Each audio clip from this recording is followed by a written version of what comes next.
Buenas hermanos, me alegro de poder estar junto a ustedes a través de este video. Estoy junto a dos compañeros.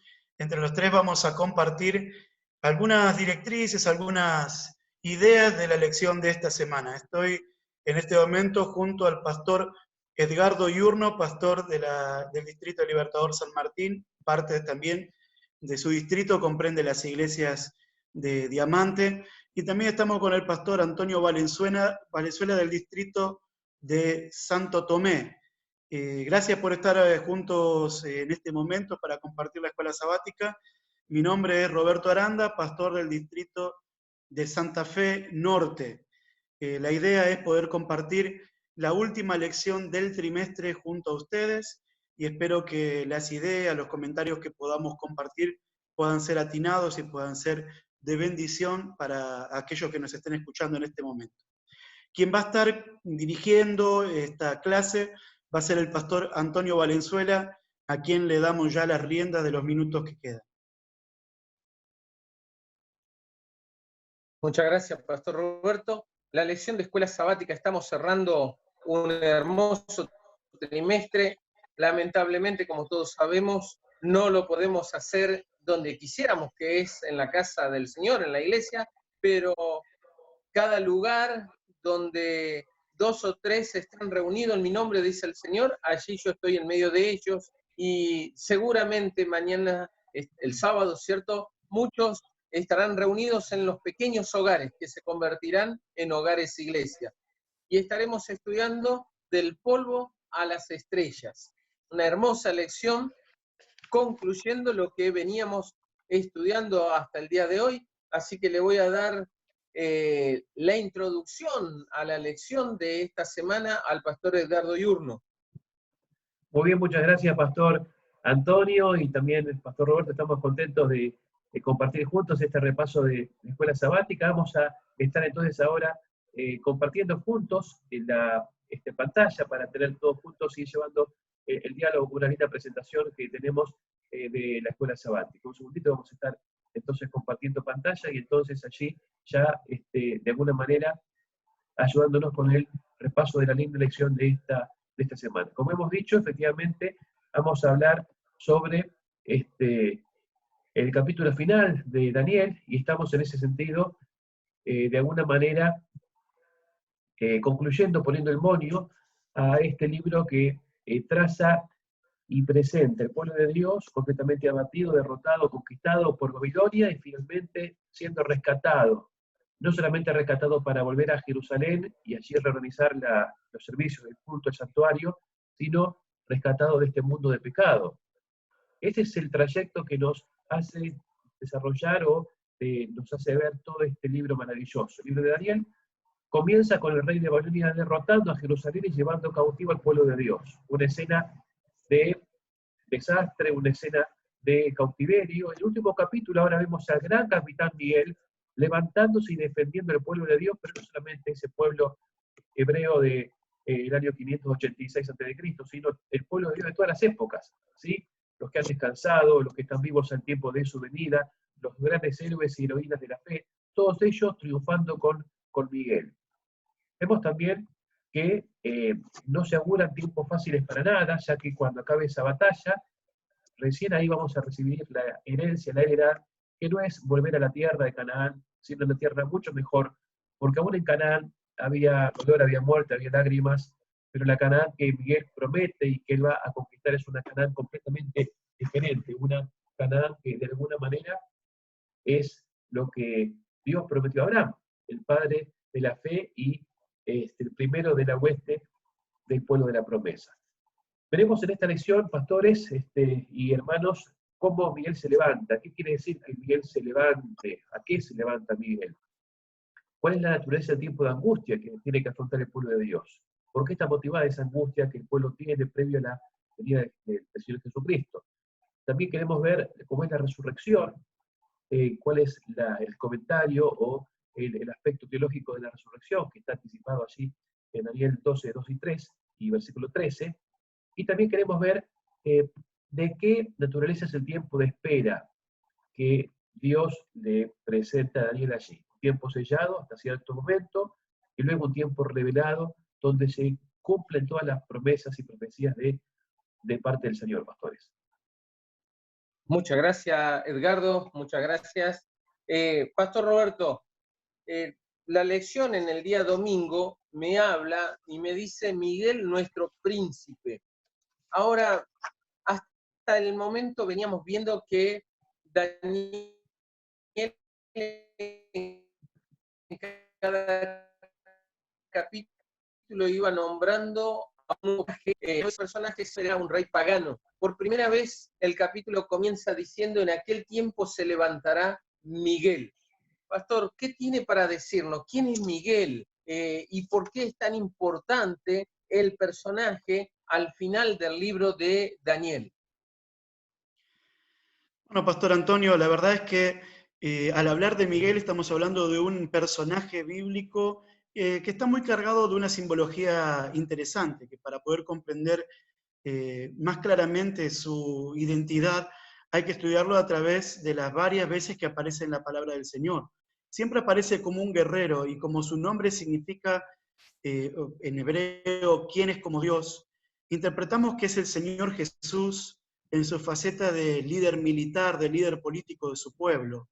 Es importante entender lo que él es porque se lo refiere a él como el arcángel Miguel. Sería el primero de los ángeles, el jefe de los ángeles, el director o el líder militar de los ángeles.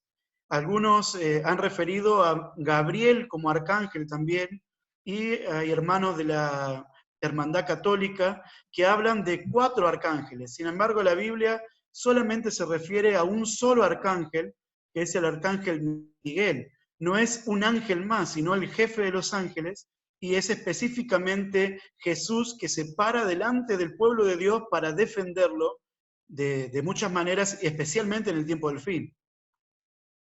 Muy bien, muchas gracias, Pastor. Pastor Yurno, Sí. La lección dice que Miguel se ha de levantar. ¿Qué significa este levantarse en la palabra de Dios? ¿Qué nos quiere decir aquí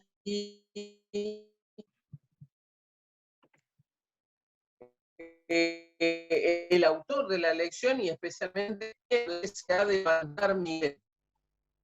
Bueno, cuando hablamos de Miguel levantándose, Miguel asumiendo el rol de, bueno, erguirse de alguna manera, vemos en la lección que tiene 2 acepciones importantes. Primera, una de carácter militar, así como en diferentes pasajes del Antiguo Testamento que están referidos aquí en la diapositiva, Éxodo 15, Deuteronomio 28, Josué 8, Jueces 9 y tantos otros pasajes, al levantarse es decir, bueno, me enojé, me levanto y pongo las cosas en su lugar. ¿Sí? Una intervención de carácter militar, el líder militar del pueblo de Dios. Recordemos muchas veces el pueblo de Dios acorralado en Jerusalén y se levantaba el Señor y ponía a los enemigos unos contra otros, o el ángel del Señor pasaba y exterminaba el pueblo y de alguna manera salía y defendía y aparecía. En ese momento también esta intervención militar de parte de Dios, ¿no es cierto? Dios poniendo a los enemigos en retirada, por así decirlo, ¿no? También tenemos que ver ese levantarse como una escena de juicio. Miguel se levanta también en calidad de abogado, se levanta para, de alguna manera, también defender a su pueblo de las acusaciones del enemigo, no solamente de las amenazas físicas, sino de las acusaciones del enemigo, no solamente del enemigo visible, sino del enemigo principal del ser humano, que recordemos que es, por supuesto, Satanás. Miguel se levanta como abogado, como autoridad para representar al pueblo de Dios en el tribunal celestial. Y es un abogado diferente de otros porque no solamente él defiende la causa de su pueblo, sino que también presenta el pago por la deuda que el pueblo pueda tener. Así que es un abogado completamente distinto. Es en un rol abogado y en otro rol es el general, el defensor, el libertador del pueblo. Muchas gracias. De ahora en más, si a ustedes les parece, en vez de decirle pastor, les llamo Roberto y Edgardo. ¿Les parece bien? Sí, cómo no, Sí, cómo no, claro. Muy bien.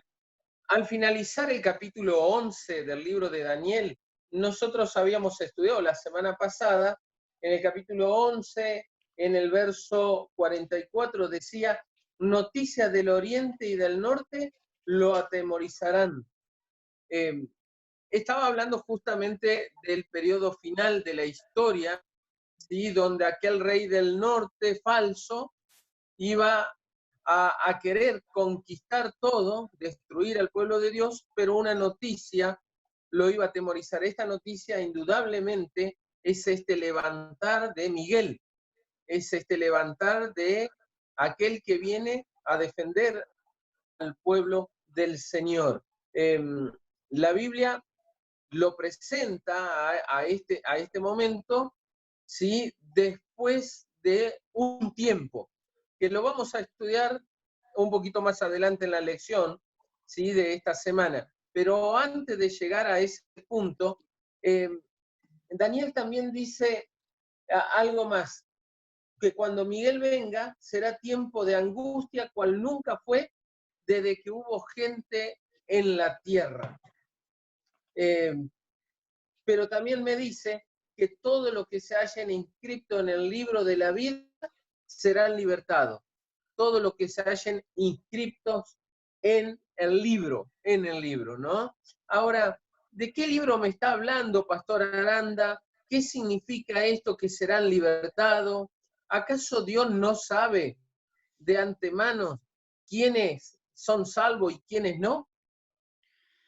Bueno, de hecho, claro que él sí tiene sabiduría suficiente y mucho más que suficiente como para saber quiénes son los que se van a salvar y justificar también de alguna manera para sí mismo los motivos, pero no para justificarlo ante el universo completo. Por lo tanto, en el cielo existen registros de cada una de las actividades que nosotros hacemos. Esos registros están guardados para poder ser la evidencia de la ascendencia sobre cada uno de nosotros. Sin embargo, evidentemente el libro al cual se refiere aquí, no es el libro que contiene nuestras acciones, sino es el libro de la vida, donde están agendados, anotados, aquellos que han de ser salvos, no porque han sido buenas personas, no porque han sabido obedecer, sino porque han entregado su vida a Cristo, han lavado sus ropas en la sangre del Cordero. Nuestra salvación no depende de cuántas obras hayamos hecho, sino si hemos permitido que Cristo haga en nosotros validar esa obra que Él hizo en la cruz. O sea que no hay ningún mérito en nosotros. El príncipe del ejército del Señor se levanta para salvar a aquellos que hemos dejado nuestra vida a los pies de Jesús, que hemos permitido que Él anote nuestro nombre en el libro de la vida. Entonces, Pastor Edgardo, teniendo en cuenta esto, Pastor Iurno, Edgardo, ¿debe temer el pueblo de Dios, debe tener algún temor el pueblo de Dios al tiempo de angustia?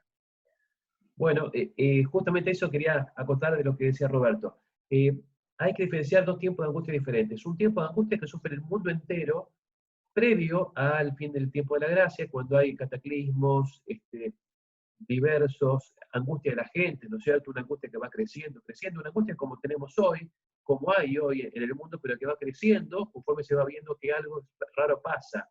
Y la gente que no conoce el mensaje no tiene de dónde agarrarse, por así decirlo, tiene una angustia existencial profunda. Sin embargo, esta angustia que refiere Jeremías, el tiempo de angustia de Jacob, es una angustia propia del pueblo de Dios que ha pedido perdón, se ha arrepentido, ha dado evidencia de esa conversión. Sin embargo, como Jacob en ese momento no sabía si estaba reconciliado con Dios, en esa lucha espiritual, finalmente él fue aliviado cuando Dios le cambió el nombre, le bendijo y él entonces pudo sentirse completamente reconciliado. Es una angustia espiritual de otro carácter que tiene que ver con el tiempo previo a la soberanía de Cristo, en el cual sí, se cierra la gracia en el sentido de gracia para todo el mundo, ya no es, hay oportunidad de arrepentirse y sus pecados ser borrados, pero sí Dios sigue siendo siempre cerca de su pueblo.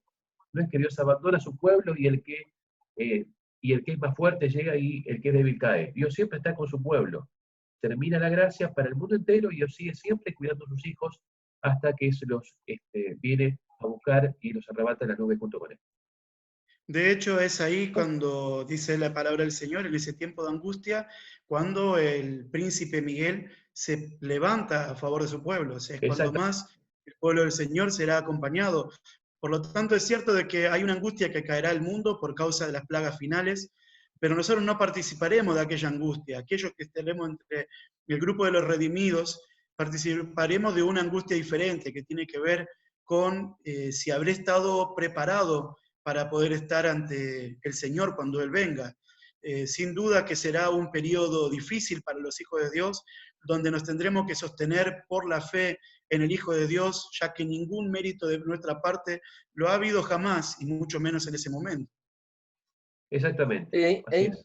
Es interesante, ¿no? Porque el pueblo del Señor, cuando comienza el libro de Daniel, pasa por una angustia cuando ve al ejército de Nabucodonosor rodeando la ciudad.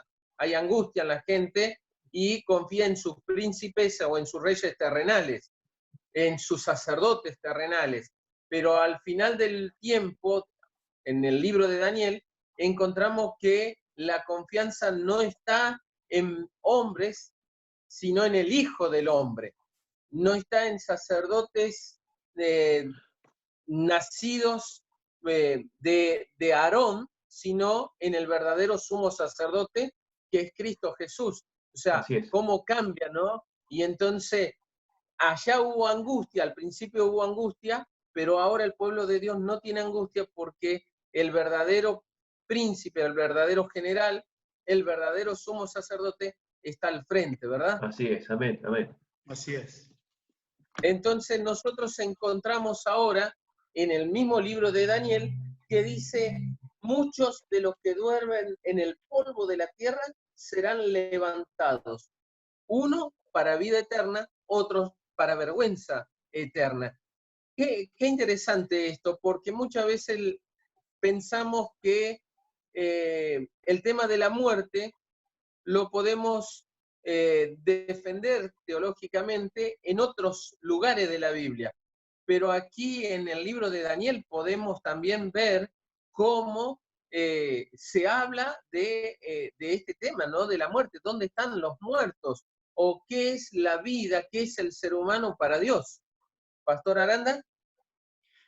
Sin duda, ya este principio que nosotros a veces vemos en Jesús principalmente, de tratar a la muerte como un sueño, ya aparece aquí en el tiempo de Daniel, como aquellos que han muerto durmiendo en el polvo, ¿no? Durmiendo sin poder estar haciendo otra cosa a la vez, como aquel que está durmiendo en la vida cotidiana. En este caso, ya mucho tiempo antes de que Cristo hablase de la muerte de Lázaro, por ejemplo, como si fuese un sueño, ya en el Antiguo Testamento ya se lo trataba de esa manera, puesto que la palabra del Señor no se contradice entre sí misma, sino que suma al crecimiento de cada una de las doctrinas. Ya desde el Antiguo Testamento y hasta el final del Nuevo Testamento, siempre la palabra del Señor nos enseñó la doctrina de la vida de una forma clara, de que aunque haya personas y muchas personas cristianas que lo malinterpretan, la muerte es un sueño en el Antiguo Testamento, en el Nuevo Testamento, y hasta que Cristo venga cuando nos dé verdaderamente vida eterna a los que hemos entregado nuestra vida a Él, y muerte eterna a aquellos que han rechazado la salvación de Cristo. Muy bien. Edgardo, llegamos a un momento casi cúlmine aquí en la lección de escuela sabática y en el libro de Daniel. Daniel está preocupado, tiene angustia en su corazón, pero por saber, por conocer el futuro. Estaba leyendo tanto a Maxwell como William Shea, ¿no? Y Humberto Dreyer, y ellos dicen que, como que Daniel quiere saber más, y Gabriel no le contesta la pregunta. Cuando aparece Miguel, dice, bueno, aquí Miguel me va a responder, pero también es como que Miguel no le responde a aquello que quiere saber Daniel, pero sí le da una vislumbre de lo que vendrá. Y esto tiene que ver con lo que dice Daniel 12:4. Tú, Daniel, cierra las palabras, sella el libro hasta el fin. Muchos correrán de aquí para allá y la ciencia va a aumentar. ¿Qué significa esto, Edgardo? Bueno, Dios siempre entrega información completa, pero la va desenvolviendo cuando es necesaria esa información. Es la verdad presente que Dios en cada época ha estado compartiendo con su pueblo la misma verdad que ha tenido diferentes énfasis a lo largo de la historia. Y en este momento Daniel recibe información importante para el pueblo de Dios, pero no para sus días exactamente, sino para que después, cuando empiecen los eventos a desarrollarse, Dios empiece a dar la luz para que el pueblo pueda empezar a conocer esa información. Lo hermoso es que Dios le dice, vos ya cumpliste, vas a descansar y te levantarás para recibir la herencia. No muchas personas han tenido ese privilegio de recibir de un ángel la certeza de decir, tú estarás entre los salvados. Lo aceptamos todos por fe, por supuesto, pero Daniel tuvo el privilegio de que lo manden a descansar con la certeza de haber cumplido y también con la esperanza de la resurrección. Que todos podamos ser obreros así, ¿no es cierto? Obreros voluntarios, obreros en la iglesia, que podamos ser aprobados por Dios y que Dios esté conforme con nuestras tareas, más allá de que uno en su ministerio, como dirigente en la iglesia, como dirigente laico, quizás no pueda hacer todo lo que uno a veces haya querido hacer. Dios sabe hasta cuándo podemos aportar y el resto sigue siendo llevado adelante por Dios y por los obreros que Él va suscitando a lo largo de la historia. Roberto, dice que el tiempo será sellado, ¿no? ¿Perdón? No, que decía justamente que el tiempo será sellado y mirando la vista que ha puesto Edgardo, ¿no? Ahí me habla de que después de 1798, que lo vamos a ver dentro de un momento, después de ese tiempo, es como que hubo un auge de estudiar las profecías de Daniel. Así es. Sí, específicamente a eso estaría refiriendo lo que dice la palabra del Señor allí acerca de que muchos correrán de aquí para allá y la ciencia aumentará. Aunque por supuesto que a veces se ha interpretado como la tecnología y el crecimiento en la cibernética y en las ciencias, evidentemente se está refiriendo al conocimiento que el transcurso de los siglos ha llevado para que puedan ser comprensibles las profecías que estaban en Daniel. Por esto es que cuando Miguel dice, cierra las palabras de este libro, no puede estar sellando el libro entero de Daniel, puesto que hay en el libro de Daniel profecías como la de Daniel 2, que se entendieron claramente para ese tiempo, la de Daniel 4, que fueron directamente para Nabucodonosor, y hay mucha historia también en sus capítulos. Sin embargo, hay alguna serie de profecías, especialmente las que tienen que ver con tiempos y la mitad de un tiempo, con 2300 días, con 1290, con 1335, que estarían selladas para el tiempo del fin. Cuando en el contexto de Daniel 4, cuando dice, cuando muchos correrían de aquí para allá y la ciencia o el conocimiento hubiera sido el suficiente, ahí se estaría abriendo esta profecía para que se pudiese entender. Por lo tanto, estos textos que estamos compartiendo son claramente para nuestros días. Muy bien. Dice la lección de escuela sabática en el día miércoles. Dice, desde 1798 el libro de Daniel ha sido sellado. Muy bien. Es decir, en el capítulo 2, el verso 5 del libro de Daniel dice, yo Daniel miré y vi a otros dos que estaban en pie, uno a este lado del río y otro al otro lado. Y dijo uno al varón vestido del río, ¿cuándo será el fin de estas maravillas? Acá hay una pregunta, ¿no? Pero no es de Daniel, Daniel no hace la pregunta. ¿Cuándo será el fin de estas maravillas? Y oí al varón vestido de lino que estaba sobre las aguas del río, el cual alzó su mano derecha y su mano izquierda al cielo y juró por el que vive por los siglos, que será por tiempos y la mitad de un tiempo, y cuando se acabe la dispersión del poder del pueblo santo, todas estas cosas se cumplirán. Y dice Daniel, yo oí, pero no entendí.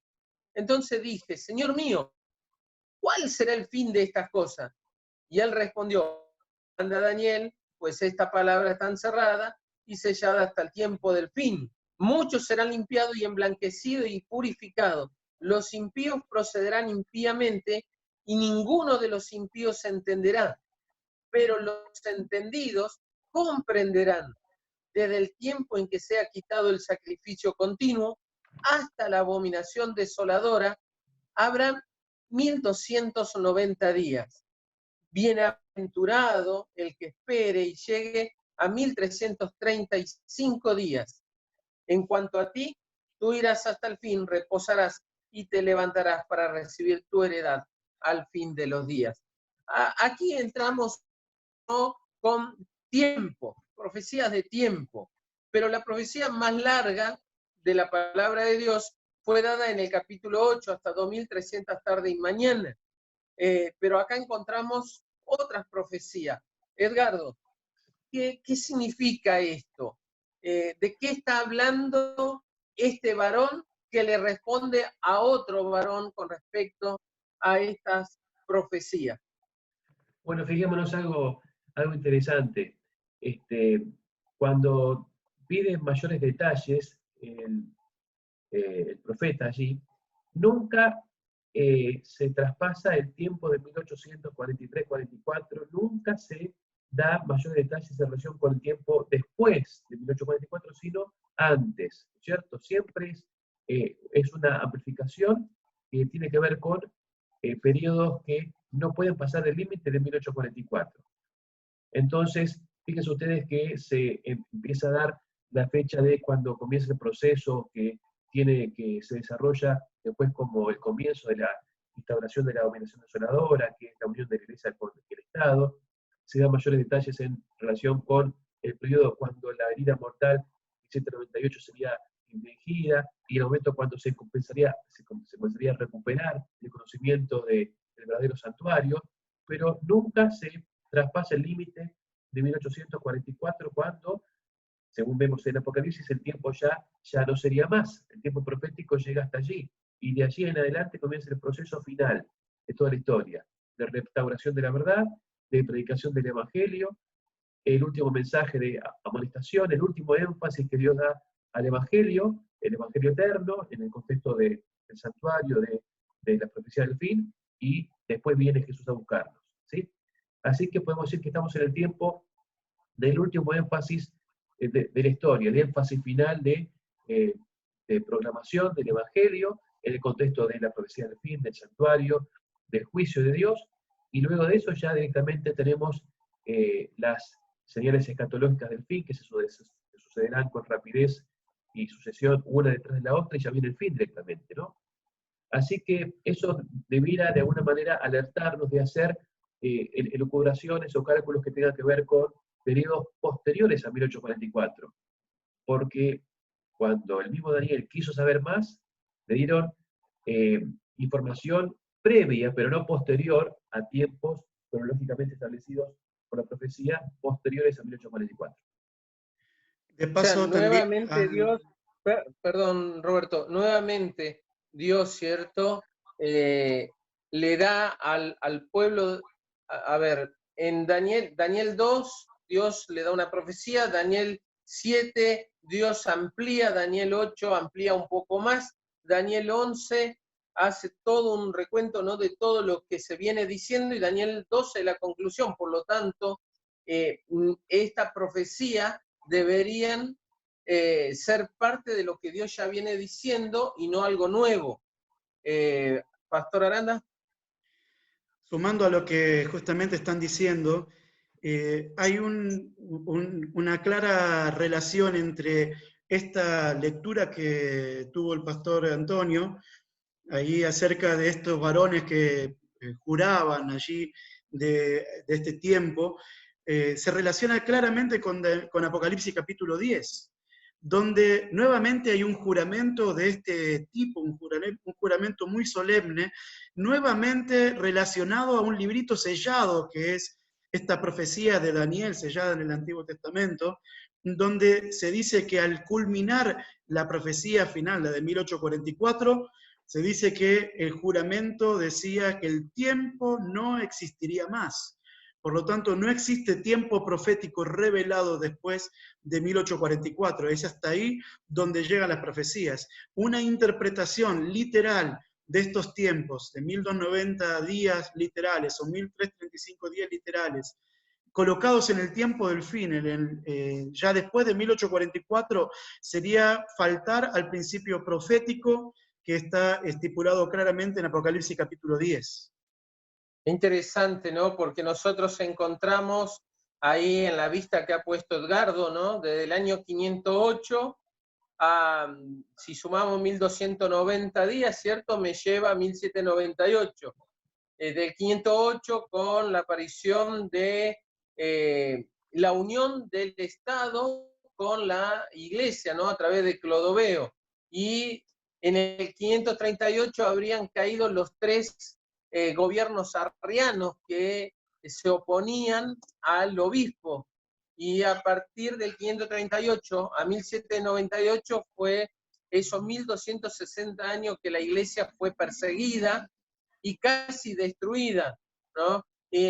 Pero luego aparecían los 1335 días que terminan en 1843, y acá estos 1335 días tenían que ver con una esperanza distinta a la otra, ¿no? A lo que había pasado anteriormente. Esta esperanza es la predicación que el tiempo ya no era más, que solamente resta que Miguel, el gran príncipe que está de parte de los hijos de tu pueblo, aquel que se levanta, aquel que viene a reclamar lo que es suyo, aquel que estuvo en el horno de fuego, aquel que estuvo protegiendo a Daniel de los leones, aquel que ha acompañado toda la historia, ¿no? Que vio cómo su ciudad, la elegida, Jerusalén, cómo su pueblo era llevado esclavo.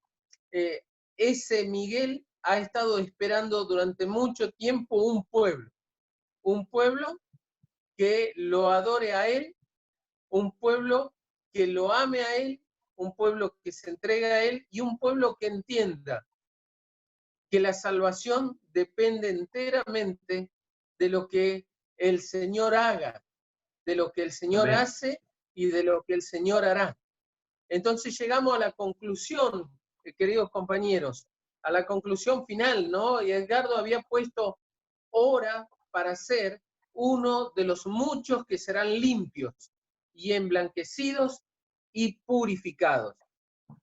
Como conclusión final, ¿qué tenemos para decirle a nuestros hermanos en la fe? Bueno, de parte mía solamente reafirmar el poder maravilloso de la profecía, sabiendo cómo Dios cumple con sus promesas siempre. Lo ha hecho con el pueblo hebreo, con el pueblo de la promesa, luego con el Israel de Dios, que integramos nosotros, como quienes hemos aceptado a Cristo, como decías, como Salvador. Así que seguirnos preparando, y si hay angustias, saber que las angustias son pasajeras. Dios tiene un plan para que sus hijos puedan prepararse para algo mucho mejor, que es la eternidad. Que ninguna angustia pasajera nos saque de foco de que estamos nosotros preparándonos para algo mucho más grande que una vida cómoda aquí, sino la vida sin fin, maravillosa que Dios promete para sus hijos.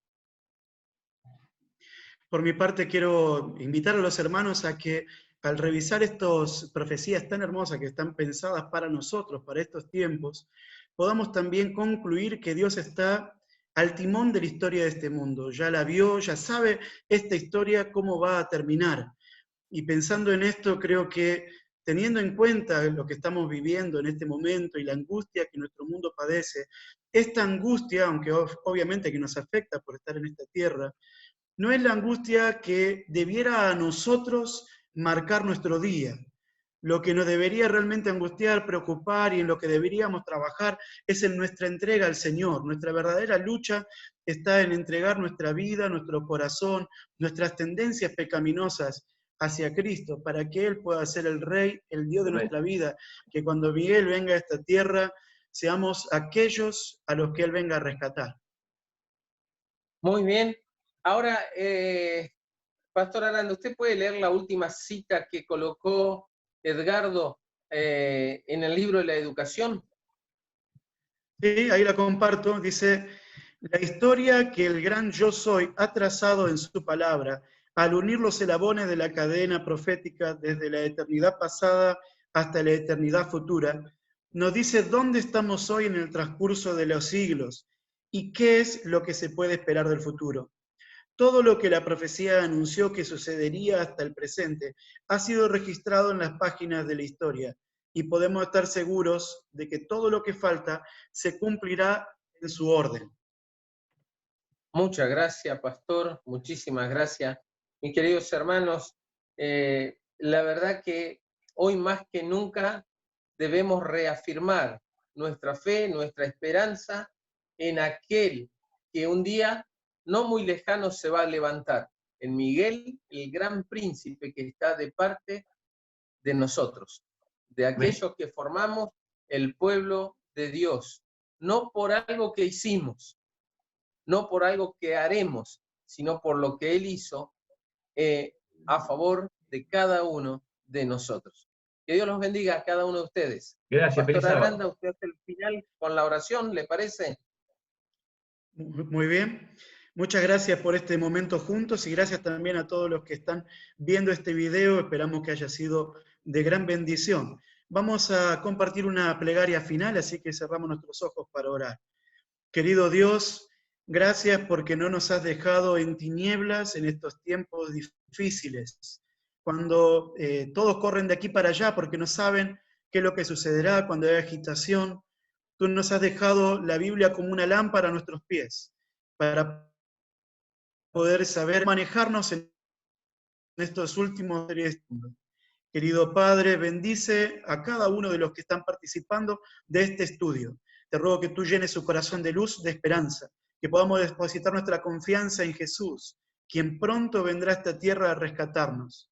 Te ruego que este mensaje que vibra en el corazón de quienes lo estudiamos pueda resplandecer en nuestro corazón y en nuestra vida, para que se cumpla, como dice la palabra, que podamos resplandecer y brillar como luces a perpetua eternidad. Bendice, Señor, a quienes también deben escuchar este mensaje, para que podamos anunciarlo con fe, con fuerza y claridad, y para que las personas tengan un corazón abierto a la hora de escucharlo. Oramos, Señor, agradecidos en el nombre de Jesús. Amén. Amén.